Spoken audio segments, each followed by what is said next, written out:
On this episode of the CPG and CBD University podcast, we're heading back across the globe to the United Kingdom for an update on the cannabis and CBD space there, the latest on innovation, regulation, and more.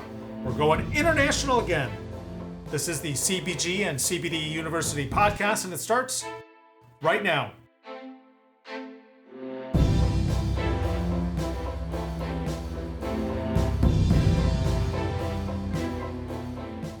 I'm Joe Augustinelli, host of the CPG and CBD University podcast. If this is your first time tuning in, we welcome you to our podcast, and we're glad you found us on your podcast platform of choice.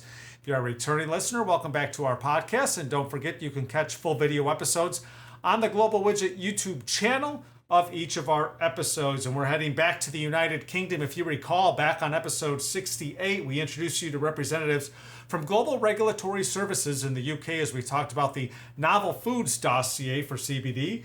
In this episode, I am joined by Marc Burbidge, the co-founder, CEO, and innovation director at B3 Labs in the UK. Marc, thank you for joining me. Hi, Joe. Thank you very much for having me on. Is there a title you don't hold? We covered everything there. That's I'm a man awesome. with many strings to my bow, I suppose, yes. Perfect.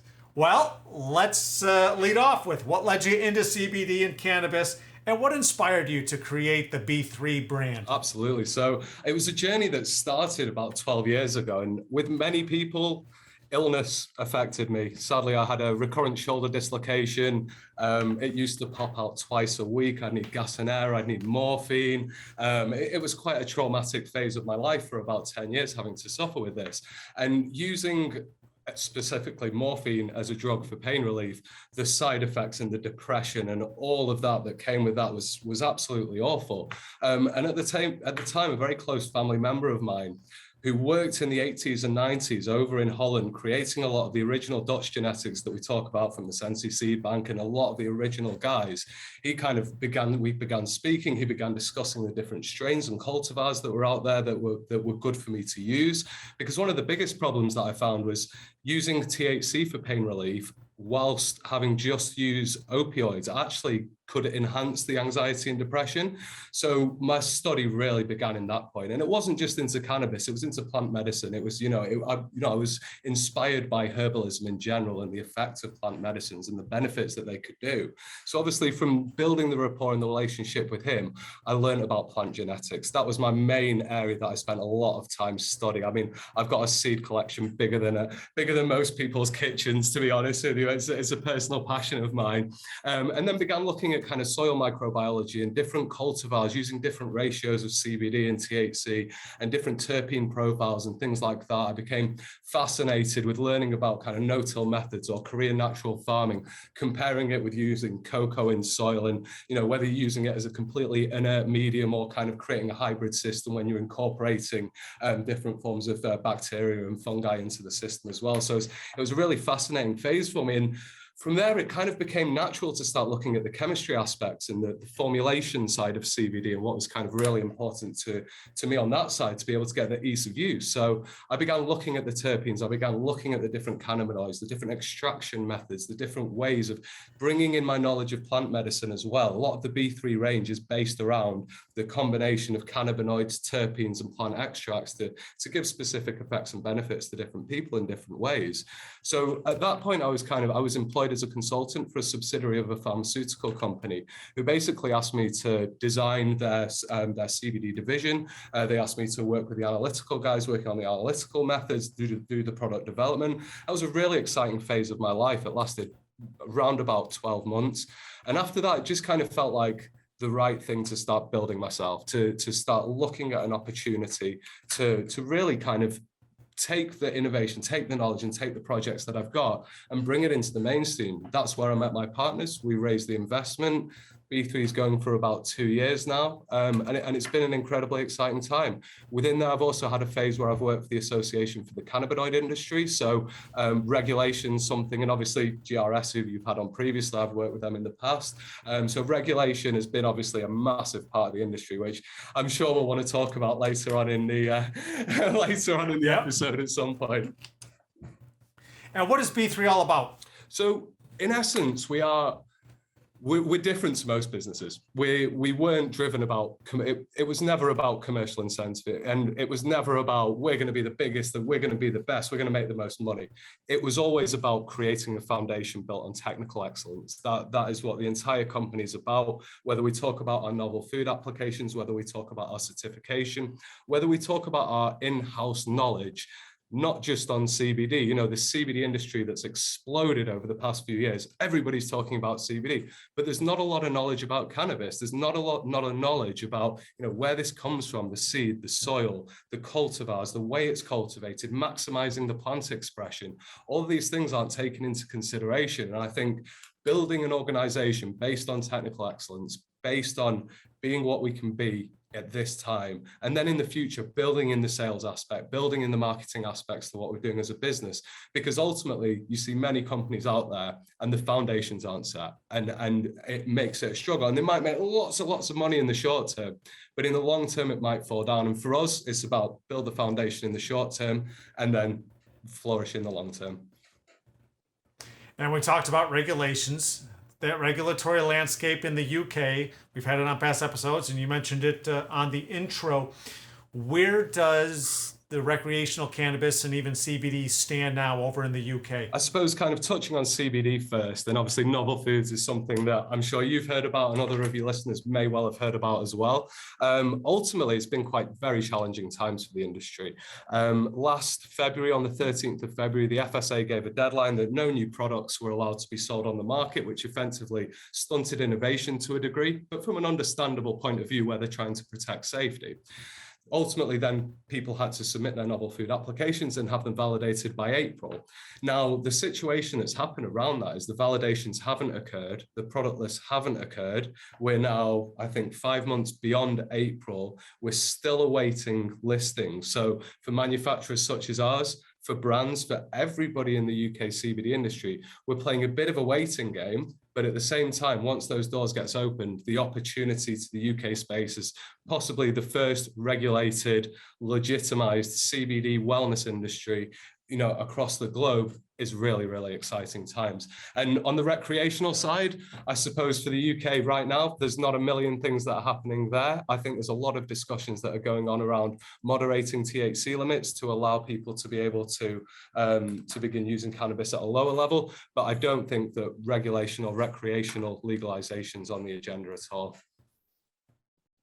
And being on the forefront of regulation, when it comes to regulations, B3 Labs was the first CBD manufacturer to hold BRCGS Certification in the UK.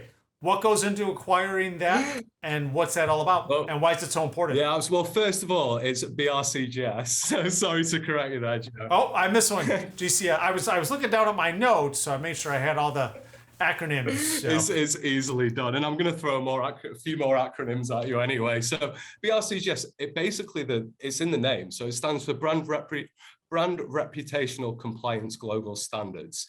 It's effectively a standard that's been set for 20 years, and then it's the first standard ever to be benchmarked by the GFSI. The GFSI is the Global Food Safety Initiative.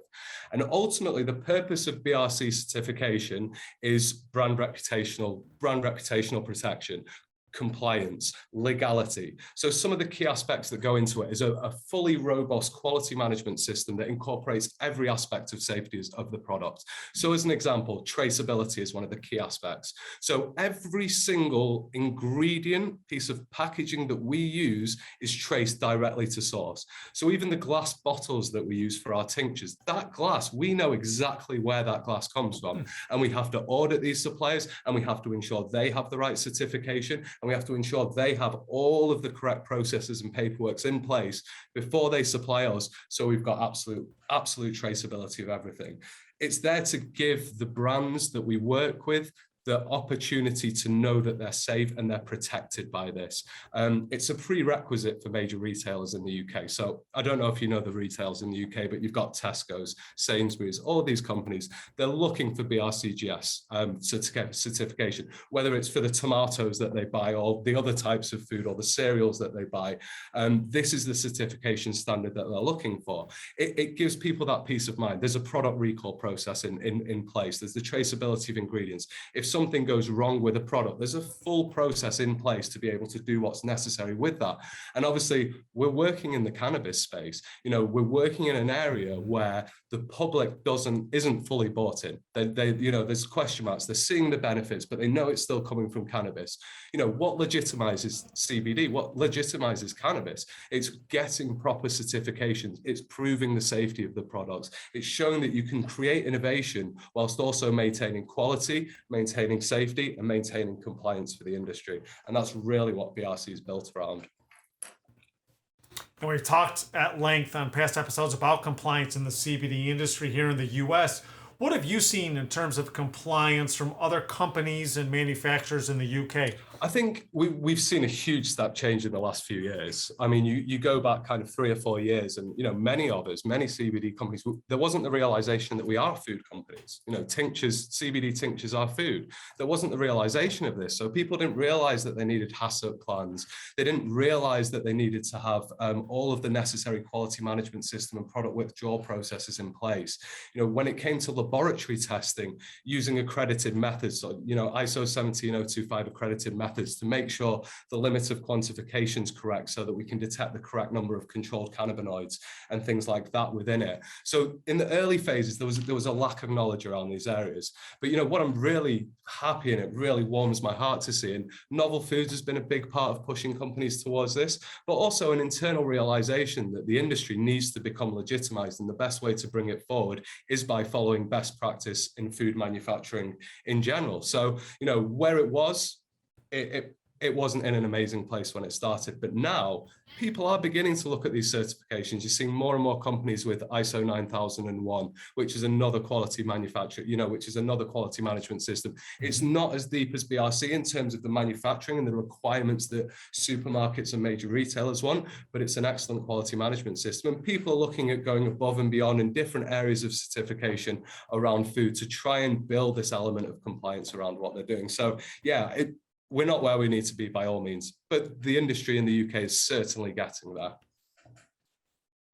And speaking of the industry in the UK, setting up my final question very nicely, where do you see the recreational cannabis space going overseas, and how does that position B3 Labs for future growth? Yeah, I think where recreational cannabis is now, and obviously I touched it before, is that there isn't a short-term opportunity in recreational cannabis from my knowledge base. I don't think it's something that the UK government is paying a special credence to or has a plan to basically put into force.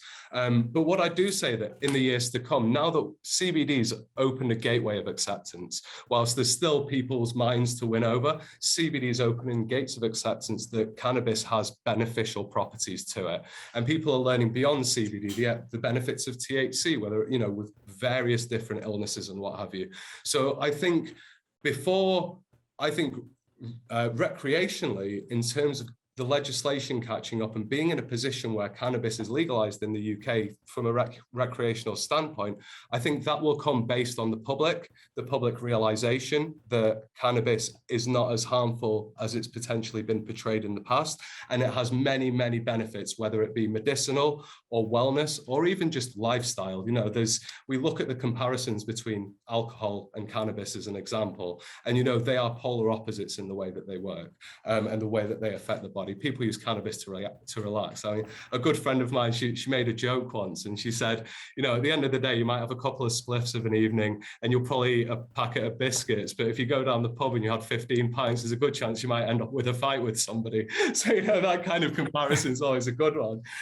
So ultimately, I do see the recreational industry coming to the UK. The question of when, I don't know. And as far as B3 set up for, I mean, whether it's the development, we utilize my knowledge of cannabis to develop kind of CBD-based products that are very similar to the THC-based products in terms of their format. So for instance, we make dabbable extracts. So, whether it's the isolate or the distillate, we'll infuse them with strain-specific terpene blends and make those dabbable products.